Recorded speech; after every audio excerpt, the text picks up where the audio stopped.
যদি বলো আমি ইমানদার তাহলে তোমার আমি পরীক্ষা নিব।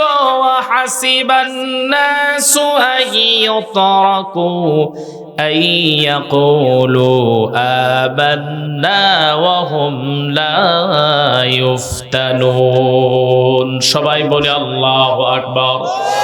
আল্লাহ পাক বলছেন তোমাকে আমি পরীক্ষা নিব। তুমি যদি বলো আমি ইমানদার তাহলে তোমাকে আমি পরীক্ষা নিব। আল্লাহ পাক তারও পরীক্ষা নিয়েছেন। আমার ভাইয়েরা, আমার বন্ধুগণ, জালিমরা যখন কাউকে বন্দী করে কখন তারা প্রথম যে স্টেপটা ফলো করে সেটা হলো তাকে লোভ দেখায়। সবাই বলেন কি দেখায়?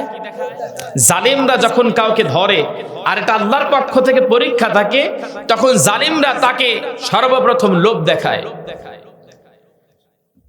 প্রথমে তাকে লোভ দেখানো হয়, তারপরে যখন লোভ দেখিয়ে যখন কোনো কাজ না হয় তখন তাকে শাস্তি প্রয়োগ করা হয়। আল্লামা দেলাওয়ার হোসেন সাঈদী রাহমাতুল্লাহি আলাইহিকে প্রথমে অফার করা হয়েছিল, আপনি শুধু এই দলটা ছেড়ে দেন, এই দল ছেড়ে দেন, আর আপনি অন্য যা খুশি করেন, তাফসীর প্রোগ্রাম করেন, কোনো সমস্যা নাই, কিন্তু আপনি আল্লাহর জমিন, আল্লাহর দিন কায়েমের আন্দোলন করতে পারবেন না। এই কথা তাকে বলা হলো। তিনি বললেন সারাটা জীবন যদি জেলের মধ্যে থাকতে হয় রাজি আছি, এটাতে করতে আমি রাজি নাই। তার মানে লোভকে তিনি প্রাধান্য দেন নাই।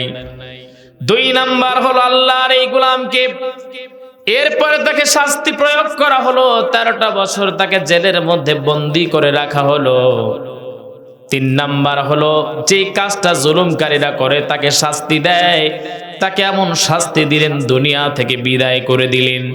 আমার ভাইরা, আমার বন্ধুগণ শোনেন, একজন প্রকৃত ইমানদার, একজন মুমিন কখনো বাতিলের কাছে মাথা নত করে না, ঠিক কিনা?